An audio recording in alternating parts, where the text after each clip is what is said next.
Section 2. You will hear a talk given by a woman called Shona Ferguson about changes in a town called Barford. First, you have some time to look at questions 11 to 15.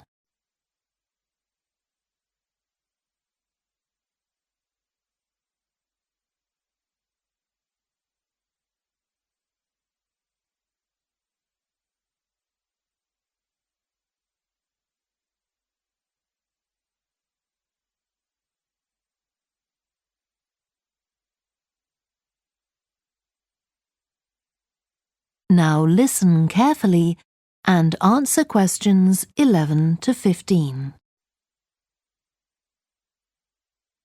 First of all, let me thank you all for coming to this public meeting to discuss the future of our town. Our first speaker is Shona Ferguson from Barford Town Council. Shona. Thank you. First, I'll briefly give you some background information. Then I'll be asking you for your comments on developments in the town.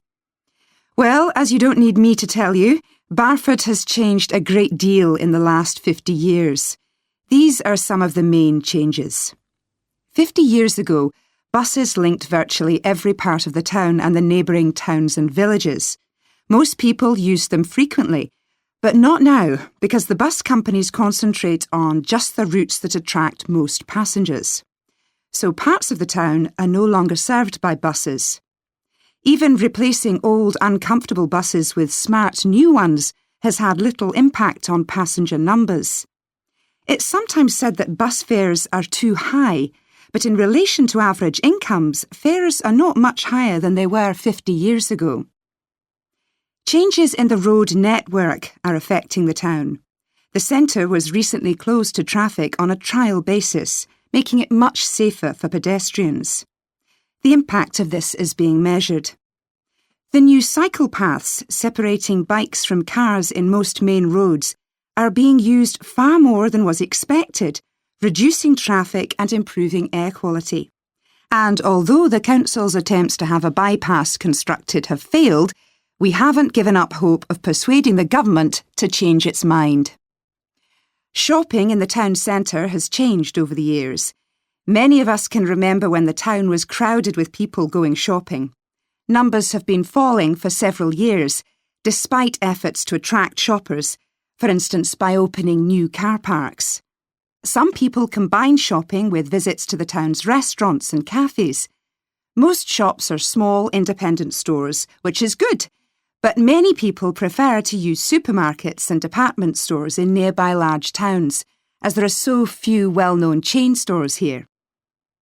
Turning now to medical facilities.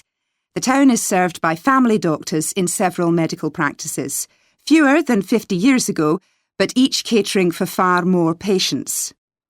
Our hospital closed 15 years ago, which means journeys to other towns are unavoidable. On the other hand, there are more dentists than there used to be. Employment patterns have changed along with almost everything else. The number of schools and colleges has increased, making that the main employment sector. Services such as website design and accountancy have grown in importance, and surprisingly perhaps, manufacturing hasn't seen the decline that has affected it in other parts of the country.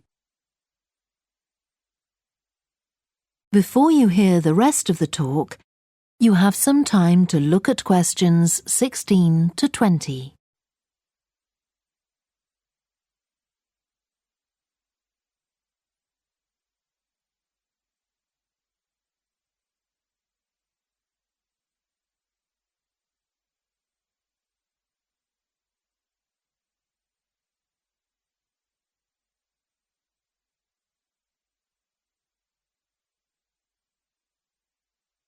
Now listen and answer questions 16 to 20.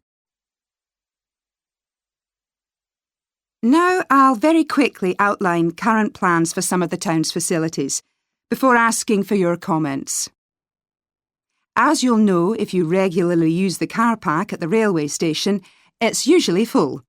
The railway company applied for permission to replace it with a multi-storey car park, but that was refused. Instead, the company has bought some adjoining land, and this will be used to increase the number of parking spaces. The Grand, the old cinema in the High Street, will close at the end of the year and reopen on a different site. You've probably seen the building under construction. The plan is to have 3 screens with fewer seats rather than just the one large auditorium in the old cinema. I expect many of you shop in the indoor market. It's become more and more shabby looking, and because of fears about safety, it was threatened with demolition. The good news is that it will close for 6 weeks to be made safe and redecorated, and the improved building will open in July. Lots of people use the library, including school and college students who go there to study. The council has managed to secure funding to keep the library open later into the evening, twice a week. We would like to enlarge the building in the not-too-distant future, but this is by no means definite. There's no limit on access to the nature reserve on the edge of town, and this will continue to be the case. What will change, though, is that the council will no longer be in charge of the area. Instead, it will become the responsibility of a national body that administers most nature reserves in the country. OK, now let me ask you if you have... That is the end of section 2. You now have half a minute to check your answers.